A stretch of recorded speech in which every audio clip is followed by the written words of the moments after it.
This video includes an overview of how to install the smoker box onto a Prestige Pro 500.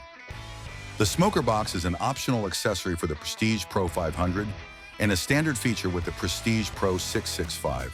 When the smoker mode is selected, the smoker box automatically activates and channels aromatic smoke into the main cooking enclosure for authentic barbecue-style results.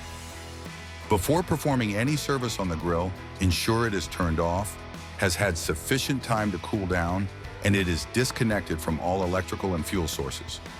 To begin the installation of the smoker box, turn your attention underneath the right-hand side shelf and remove the knockouts in the side panel. Next, locate the smoker box and open it to remove the handle and the smoker outlet tube. Insert the tube into the side of the smoker box by threading it in by hand, then place a screwdriver through the holes at the tip and rotate clockwise to tighten it until snug.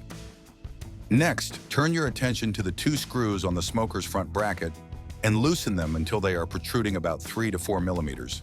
Now turn the smoker box around and remove the two screws along the top corners. Now maneuver the smoker underneath the right side shelf and guide the outlet tube through the knockout opening. When installing the smoker, ensure the protruding screws at the front are placed into the keyhole openings in the cabinet. With both of the screw heads through the keyholes, they must then be tightened from inside the cart to secure the smoker box in place.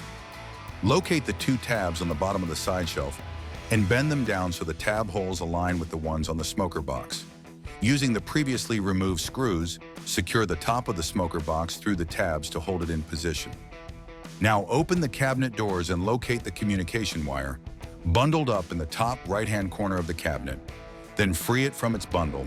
Locate the smoker box power cord and plug it into the receptacle inside the cabinet. Then pass it and the previously freed wire through the electrical knockout in the top right corner. Move to the back of the grill and remove the 4 bolts which secure the access panel in place. With the panel removed, pull the power cord and wire harness out the back of the grill, then remove the 2 thumb screws on the back of the smoker box panel. Feed the power cord and wire harness through the knockout and into the smoker box. Plug the wire harness into the COM port, followed by the power wire into the back of the smoker. Now ensure the smoker box switch is set to the on position, close the access panel and secure it in place with the thumb screws. Then re-secure the rear access panel. Once power is brought to the grill, the smoker box can then be operated while cooking. See the link in the description for a video on how to use the smoker box with the Prestige Pro.